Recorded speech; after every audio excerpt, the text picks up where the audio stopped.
Bem-vindos a mais uma análise aprofundada. Hoje o nosso foco é num tema super importante. Estratégias que funcionam para a saúde coletiva no serviço público. A gente vai se basear num artigo bem interessante lá do blog Educamundo, da Cibele Andrade. Ela é psicóloga e tem MBA em macroeconomia, então traz uma visão, assim, ampla.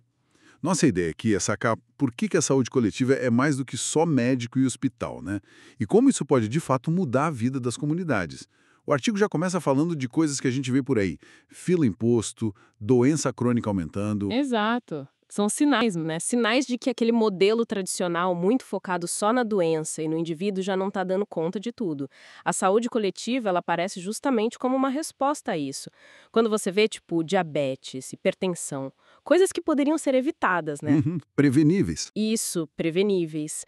Ou quando a comunidade reclama muito do acesso, da qualidade, ou quando a diferença de saúde entre um bairro e outro é gritante. Aí acende um alerta. Entendi. E o ponto central que o artigo da Cibele levanta e que é fascinante são os tais determinantes sociais da saúde. Ah, os DSS. Já ouvi falar. Isso, os DSS, pensa assim, são as condições onde as pessoas nascem, crescem, vivem, trabalham e envelhecem. Tipo renda, escolaridade, onde mora, essas coisas. Exatamente. Moradia, saneamento, acesso à educação, trabalho digno, tudo isso influencia demais na saúde. Não adianta só tratar a pessoa no posto se ela volta para um ambiente que adoece, entende? Fica enxugando gelo, né? Perfeito. Ignorar os DSS limita muito o que a gente pode fazer. Tá. E quais seriam, então, os benefícios de encarar esses determinantes de frente, de adotar essa abordagem mais coletiva?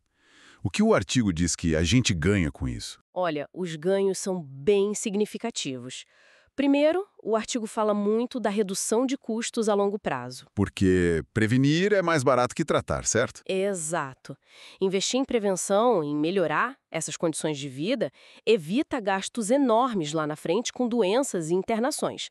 Mas para mim o mais legal é o empoderamento da comunidade. Como assim, empoderamento? As pessoas deixam de ser só pacientes, esperando atendimento, e passam a participar ativamente das decisões sobre a saúde do lugar onde vivem.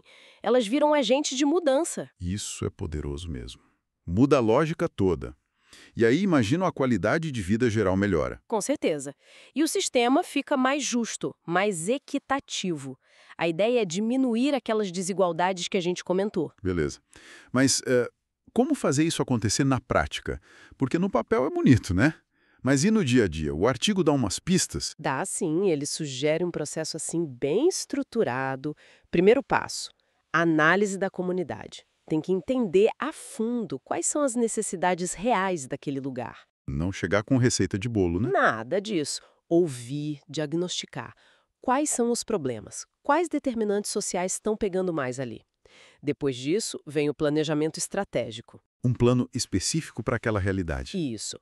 E aí um passo crucial, mobilização social. Tem que trazer a comunidade para junto, para discutir o plano, para opinar, para se envolver mesmo. Faz sentido. Engajar o pessoal. Depois é partir para a ação, para a execução do plano. E, fundamental, monitorar o tempo todo. É aí que entra a vigilância em saúde, que funciona como um termômetro, sabe? Para ver se está dando resultado, se precisa ajustar. Exatamente. Acompanhar indicadores, ver o que está mudando. E, por fim, avaliação contínua. O ciclo se fecha e se refaz.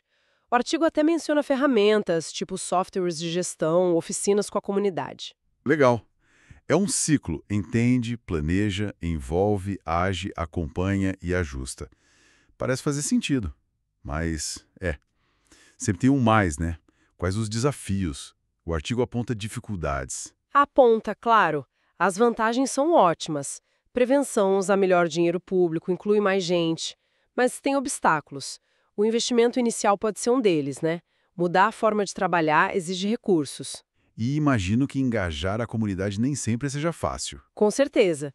Pode ter resistência, desconfiança, e os próprios profissionais de saúde precisam de treinamento para pensar e agir nessa lógica mais ampla, para além da consulta individual. É uma mudança de cultura também, né? Totalmente. E para dar certo, então, O que o artigo recomenda para, digamos, aumentar as chances de sucesso? Bom, primeiro, reforça muito a análise do contexto local.